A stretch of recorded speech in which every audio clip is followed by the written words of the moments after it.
Sa ibang balita, umaasa rin si Senator Cheese Escudero na maririsolba ng bangayan o ukol pa rin sa pondo ng Senado. Kinatigan din ng senador ang pagsasagawa sa audit ng COA at pribadong auditing firm sa pondo ng mataas na kapulungan. Vicky de Guzman ng PTV Davao. Umaasa si Senator Cheese Escudero na malalampasan ng Senado ang kasalukuyang bangayan ukol pa rin sa kontrobersyal ng karagdagang public funds.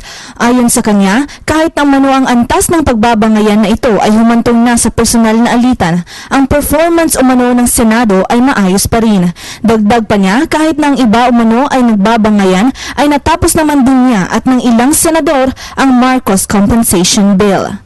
Alam mo, habang nagbabangayan sila sa floor ng Senado, tinapos namin nila Senator Arroyo at Senator Gingona yung Marcos Compensation Bill na sa nakaraang 25 taon hindi naaprubahan ng Kongreso, but finally, naaprubahan sa Kongreso nito. Hopefully, mapirmahan ng Pangulo Aquino yan in time for the EDSA 1 anniversary sa February 25. Pabor naman din umano si Escudero na magkaroon ng pag-audit hindi lamang sa pinag-uusapang pondo, kung hindi pati na rin sa lahat ng gastusin ng Senado.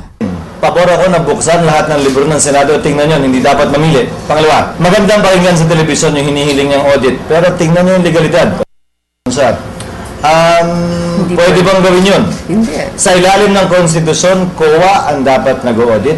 Independent constitutional body ang COA. At hindi pwedeng basta-basta utusan ng Senado, lalo na ng isang senador.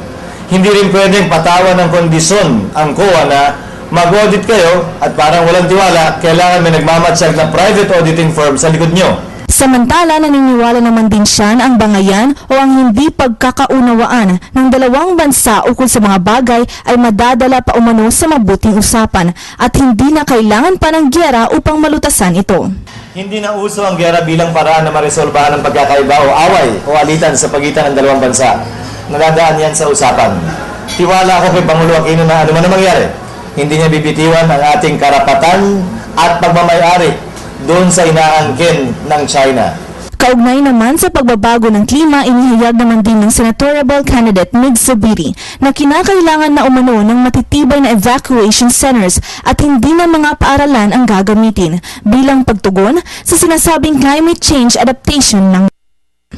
So what we need to do is to build sturdier evacuation centers.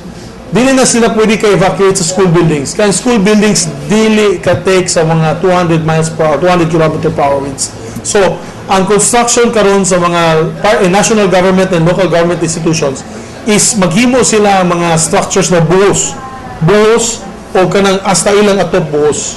Dili na pwede ka ng steel trusses ra o mga kahoy.